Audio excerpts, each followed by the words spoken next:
I'll finish my thought about Wilde with an image I always have in my head about him, and I always wish he was able to see it, and it's a peculiar one, and it's a sore subject to raise with Dutch people, but it involves Manhattan, which I know once belonged to you, but Peter Stuyvesant was a long time ago, and we're all over that now. And I'm sure, as you know, New Amsterdam became New York, and eventually it became this marvellous city that we all know and love. If you've never been there, I'm sure you've seen pictures of it and know what it looks like. And you'll know that there's a great central avenue amongst the many avenues, and it's probably the best known of the avenues is Fifth Avenue. Like all of the avenues, with the exception of Park Avenue, it's one way, and in this case it goes down. If you imagine that's Central Park there, and there's the Battery and Wall Street at the bottom, Fifth Avenue goes down, and as it passes 34th and 33rd Street, it passes, there is a point to all this, it passes the Empire State Building, which for many years, as I'm sure you're aware, was the tallest building in the world. Now, I discovered in New York this fabulous game you can play. It's really wonderful, and that is to get into a cab, and if you're going downtown to the Village, down to Washington Square, they will always go all the way down Fifth Avenue. Now, if you get a good run of green lights, you can go very, very fast all the way down in synchronized lights they have in New York. Now, of course, when you park, if you look out the back seat, look out over through the back window, and you pass the Empire State Building, it's a natural fact of I don't know, would you call it parallax? Like, so if I kneel here, right, this vase is so near me, it's taller than you. But obviously, you're not taller than the vase. Yes, you are, you're much taller than the vase. But as I get further away from the vase, you become taller again. So, this is my point. This wonderful optical thing happens. You pass the Empire State Building, and all the small, little pygmy, tiny buildings that are close to it are in the way. You can't see it because they're too close. But as you race down, it's like watching Saturn V, the rocket that launched the Apollo mission. It just goes up and up and up, up. And you look at it and you watch it, and it seems physically to rise and rise and rise until it gets taller and taller and taller. And I think Oscar's like that. In 1910, 10 years after he'd died, if he was remembered at all, it was because of the scandal and not as a great artist and writer and thinker. But every decade that passes, like every block that you go further south, he rises and rises and rises and becomes more and more significant. When I was started out becoming well known, if I can put it that way, in Britain, I would get invited, as people often are, to universities to speak to students and encourage them and generally so on, and occasionally, they'd ask you back for, to their rooms for a glass of wine and a blowjob. No, shush. Behave yourselves, please. Amsterdam, pull yourself together. But all I mean to say is that in the 70s and early 80s, if you looked at the walls of a student room, they would almost certainly have on them Jimi Hendrix, Che Guevara, Karl Marx, maybe, John Lennon, something like that.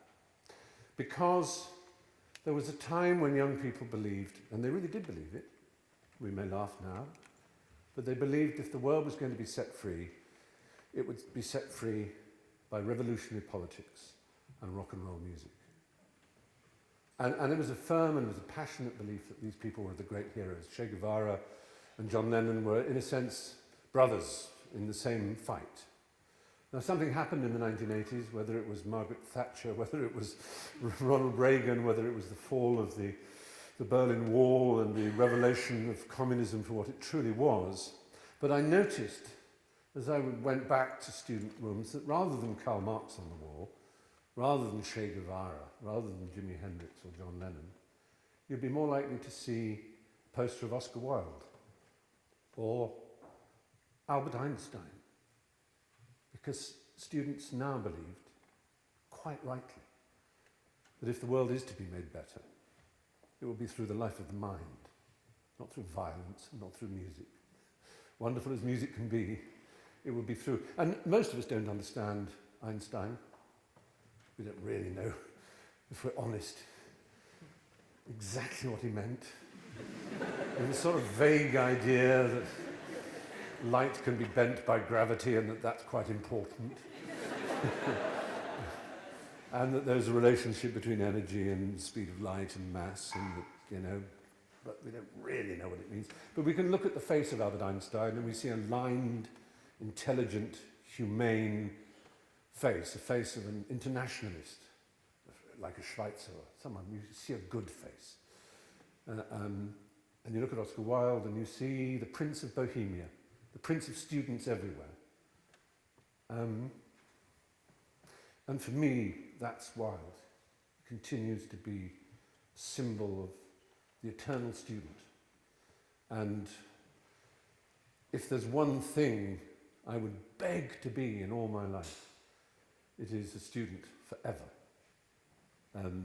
Because it seems to me the greatest quality one can have is curiosity, the ability to reinvent oneself. Not necessarily in a very earnest Jean-Paul Sartre way, but just basically to take joy in rediscovering life every day. And not to be, there's a marvellous phrase of E.M. Forster's in his novel, Howard's End. If you think of the days when a clerk, a city worker, someone who worked in finance, in Ian Forster's day, they used to wear a sort of black tailcoat, that was the uniform. Now it would be a pinstripe suit. And there's a description of Leonard Bast in the novel Howard's End, who is a young man, obviously very good looking because the Schlegel sisters, who are the heroines of the novel, obviously all are very attracted to him. But he works in the city, in a bank somewhere. And there's just a simple phrase that's so damning, and it should be written as a warning above, I don't know, in every school library. It says he was a young man who had given up the glory of the animal for a tailcoat and a set of ideas. And isn't that the most damning thing you could ever hear about anybody? That you give up the glory of the animal for a pinstripe suit and a set of ideas and a lawnmower and a mortgage and a set of beliefs that never change. I'd like to believe that there's nothing I really believe until I hear it coming out of my mouth. And then something else may come out the next day. In other words, oddly enough, the secret of a happy intellectual life is to have an incredibly open, honest, emotional life. I think that's what's so great about Wilde, it's what's so great about Shakespeare, it's what's so great about all the artists, is that they're none of them intellectuals. They're all of them, first and foremost, emotional. And I think we are. It's when we touch each other emotionally that we are most alive. And although it's great to talk about abstract things, by definition they don't exist. Oh my God, someone's telephoning me. Oh, we turn off. My boyfriend, actually.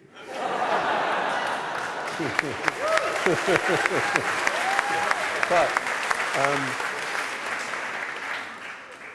so I just say, I'll end, and then we'll get on with our little conversation. I'll end with the final proof, if you like, that abstract ideas are all very well.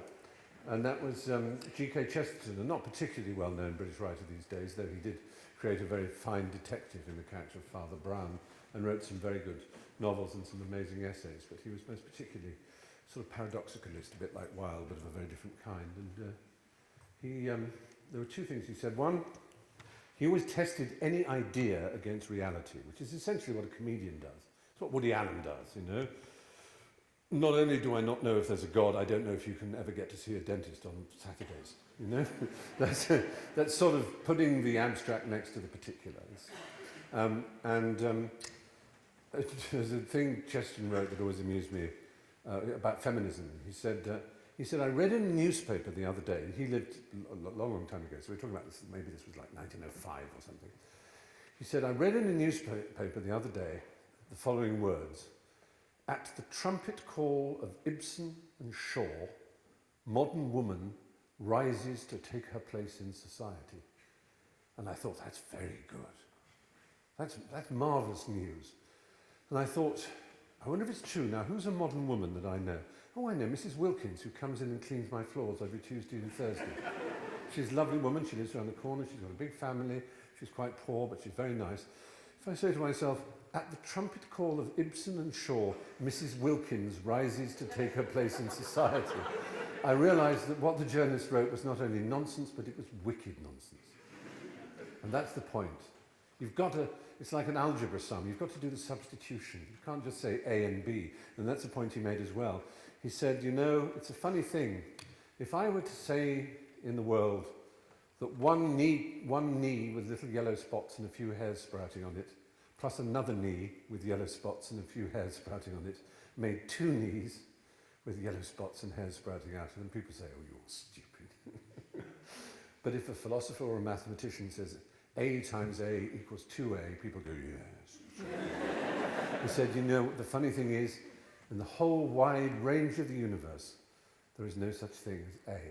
But believe me, there are lots of knees with yellow spots and hairs. And that, for me, I suppose, is why comedy always beats tragedy every day, because it's about real things that you can see and touch. And that's what's always led me to write. If that's enough of my speaking, I now, of course, am going to be cross-examined by Heinrich Himmler, well, he's already been introduced. So do come on, join me. We've got a microphone. Thank you very much. Thank you. Thank you. After you. I don't want to sit down. You sit down. Can everyone see us? I love a glass of water. I'm as hot as a hot thing on a very hot day. Thank you. Quite kind. Oh. Wat water. How much time do we have? Did I go on for far too long? I bet I did. Oh, it was nearly an hour. I'm so sorry. I just can't shut up.